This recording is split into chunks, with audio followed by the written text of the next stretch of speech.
Žilinka veľmi málo komunikuje, veľmi málo. Úplne odizolovaný, ako nechce, aby mal nejaké kontakty.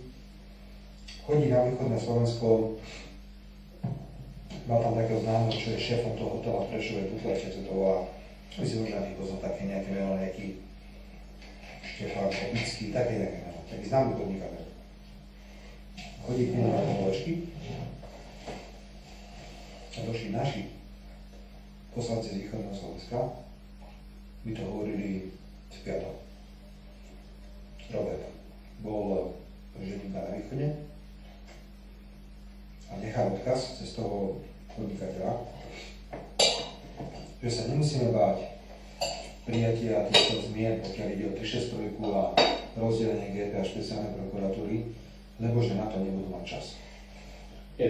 Toto hovoril generál.